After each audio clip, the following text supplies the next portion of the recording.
Hey guys, Stuart here, back with another more serious video. Here to talk about something a lot of Americans have trouble with when they're thinking about coming to Australia or when they're here and they're looking to get settled, which is how do you actually go about finding a job? How do you find work? And so the first thing is that it looks similar on the surface to the way the system works in the US, but a lot of people will come here. You'll get on to a couple of the job search websites, which I'll link the biggest, most common ones down in the description section. But you'll come in, put together your resume, put it up online, start applying for jobs, and then you'll be, sitting back in shock, wondering why is nobody calling? What's going wrong? Why are you not even getting any interviews? Especially you might have some fantastic experience in the background, but you're not even getting phone calls back. And so the reason is you're going about it all wrong, and a lot of people don't realize that they can go for a long time just applying for jobs and not turning up anything. So the trick is, in the US, it's actually same here, same UK, same in a lot of places, is everybody knows that most jobs are filled by network connection, somebody that you know. Well, if you're coming here, you don't have, that's okay. You're just not going to be in that camp of people. Your plan is you'll be in the other camp of people. You'll apply, your merits will speak for themselves, and you'll get calls for an interview. You go in, impress them with what a great person you are, and you're going to get a job. It doesn't work that way, and a lot of people can be really frustrated with it. Is that it's so important with who you know that even if you don't know people, you've got to impress them with your, who you are as a person. And so in US, say HR for one position, whether they get 10 or 100 or 1,000, they're going to look through all the different resumes and they're going to pick the top candidates, and those are the ones that are going to get a phone call. So your expectation is just be one of those top candidates and you're going to get a phone call. Not so here. The first thing you've got to realize is that the system is set up differently. You're not expected to just send in your resume and be done. It's not just common, it's almost necessary a lot of times that you need to call and talk to the person that posted a job. So what you'll see is on a lot of job postings that it will list the name of the recruiter there in the description, and half the time their phone number is going to be listed. Don't be bashful, pick up the telephone, give them a call. That's what these guys do, whether it's internal HR or the external consultant. You're going to give them a call and you're going to talk with them about the position. And so the reason you're calling is not to sell yourself. You're calling to say, I saw this job posting, I think it looks interesting, I have some questions about it. I'm not certain if it's really the best fit for me, and you'll go through just a series of standard questions that related to your field to go through that just shows that you've got an understanding for the position, an interest in the position, and to build a connection with the person that's a recruiter. Now, so that's the first step that a lot of Americans don't do. You just send your resume. So the first key point is don't just send your resume in. Find out who put the posting up and give them a phone call and talk to them, ask them questions. Now, once you get that down, the next mistake that a lot of Americans make is that you'll pick up the phone, you'll start talking to them, and you're going to impress them with how clever you are. So you're just going to ask a series of questions that show off that you've got a lot of knowledge about the position. And again, you're going to wonder why you don't get calls back.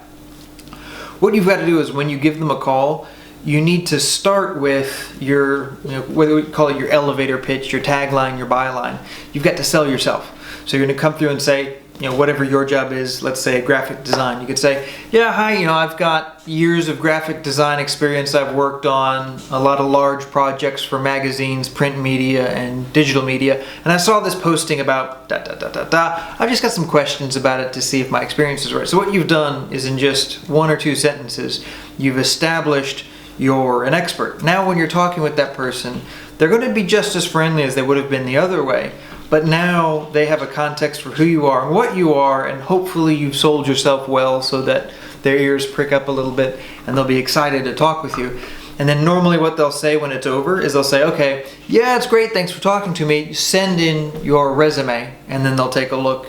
And by that point, hopefully, you're on a first name basis, they'll remember you, and so when you send it in directly to that person, they'll be able to pull it up, and that's going to help you get on top of the pile.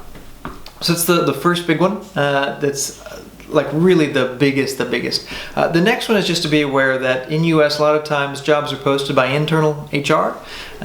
Here there's a massive like staffing companies. There's just a lot of them. Don't be bashful about working with them. Take a look at a lot of job postings that you'll see, and what you'll notice is that depending on your industry, could be 10%, could be 80% are posted by the staffing agencies. Instead of applying to one job or even 10 jobs, find out who are the biggest people that have the most jobs that are in the field that you're interested in. Call that staffing company directly. Ask to talk with whoever manages these different positions. And again, set up a direct phone call. Talk about, hey, I am this expert and you staff a lot of these positions. I'd like to work with you. And then as you're building up a relationship, you're essentially not just applying for one job. You're getting them to represent you, to place you in the different company. This is, again, don't be bashful about it. There's a lot of these companies, that's what they do, it's what they're paid to do. They're happy to help you. Get yourself on a first name basis, be friendly, check back in with them, get to know them, be sociable with them, so that they're working for you to get you placed, and make certain that you stay on the top of their list to get placed as well. But then the next thing to watch out for is, it's also not uncommon when there's a lot of job postings, watch for too many that are very general, that they don't specifically list the company name. A lot of times consulting companies and sometimes these staffing companies, they'll go out just to see what's out there. So let's say that they're staffing, a sysadmin. Right. Well, they have some sysadmins. They're not really getting a lot of jobs for their people.